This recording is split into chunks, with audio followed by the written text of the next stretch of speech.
Hello there, Scorpios. Thank you so much for stopping by for your weekly tarot video forecast. This forecast is for the week of March the 14th through the 20th. Thank you all for your patience with me because I missed a couple of weeks as I was moving into my new place.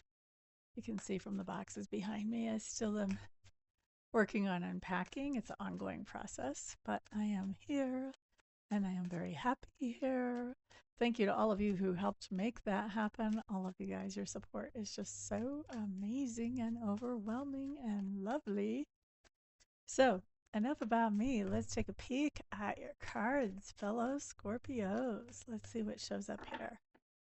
We're starting with Saturday, running through Sunday, and then on into the weekdays after that. Y'all know me from watching for a while. I don't like to break up my weekends. If you're new here, welcome.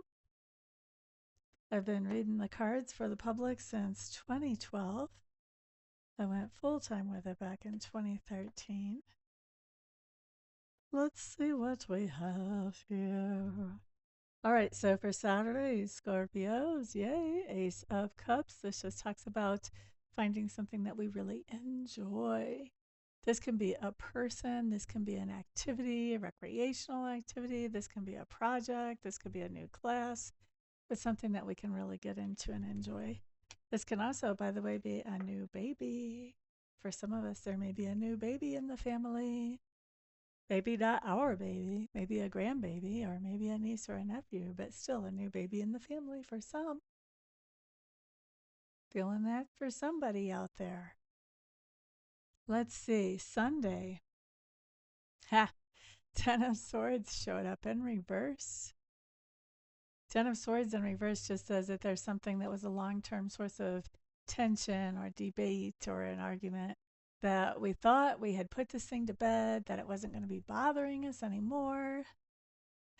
But it's showing back up so that we can find a more permanent resolution for it.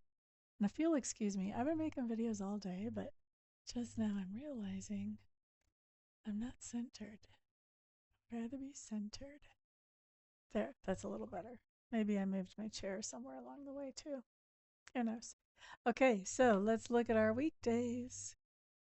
We're going to run through these cards really fast and then we're going to talk about them. So we have the King of Swords for Monday. We have the Seven of Pentacles for Tuesday. We have the Ace of Pentacles. Whoop, whoop. We have the Empress in reverse. We know what to do about that. And we have the Nine of Wands coming up on Friday. Okay, so looking at what we have here. On Monday, with that King of Swords, we are making a strategy. And in fact, I think we already have a strategy. We're just building on that strategy and making it even better. Filling in more of the details and making it into a more solid strategy is what I'm picking up on that for Monday. Tuesday, Seven of Pentacles showing up in reverse. This talks about some kind of payday where we're expecting somebody to pay us for where we've invested something and that payday is delayed somehow, or maybe it's a partial payday. We have to kind of rattle somebody's cage to get them to really pay the full amount or to remind them, by the way, you were going to pay me. That type of thing. Looking at Wednesday, we have the Ace of Pentacles showing up here. This just talks about receiving some kind of gift or opportunity on Wednesday. We like that. That's a very positive card. So this could be a tangible gift.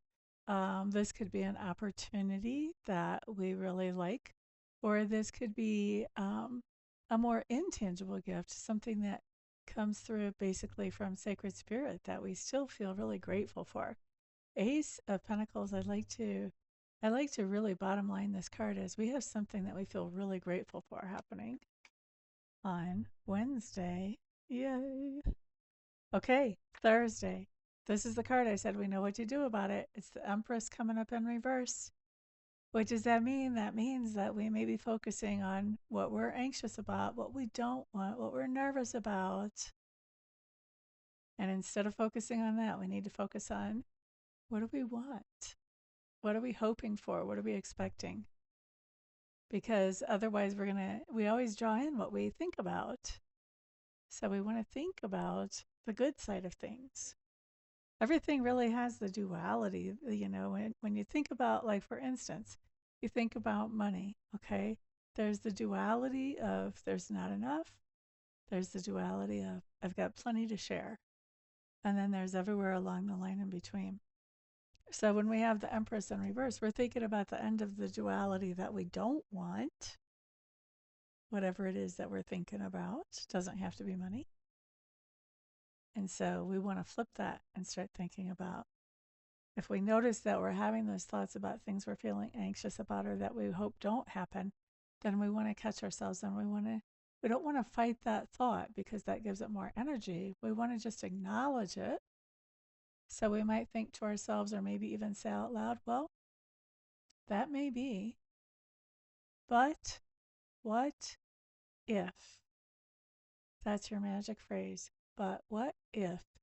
And then you end that sentence with whatever it is that you would like to have happen. And that just allows yourself to kind of open up to the possibility of something good could come out of this.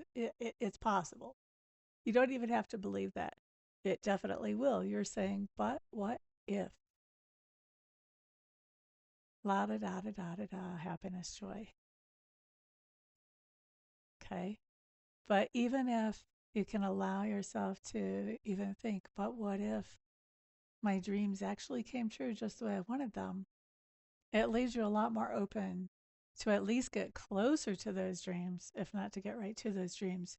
Where if you stay on that track of, yeah, but what if this happens and that delays it, and what if that happens, and then what if there's car trouble, and then what if there's this, and then what if there's that? If you do those types of what if games, then you bring in those types of what ifs. So when you can say that could happen, but what if, and then follow that up with something positive, then you leave the door open for some of those more positive things to come in. It's really important. Energy is what controls our world. A lot of people will tell you, oh, it's hard work that controls our world. No, it's energy.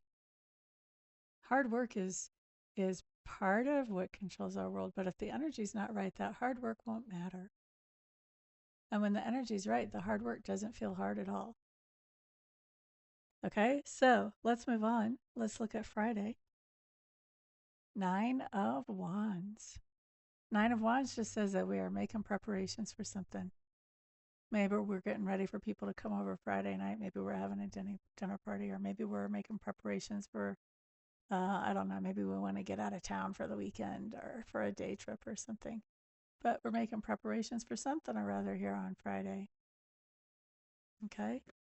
So that's what we have, fellow Scorpios. Thank you for being here. And then I guess I'll see you guys back for the next video, unless I see you back in between then for a reading or a Reiki session, or for mentoring if you want to learn how to tap into your own abilities, or any of the other things that I offer. Anyway, I hope y'all have a fantastic week. Peace out.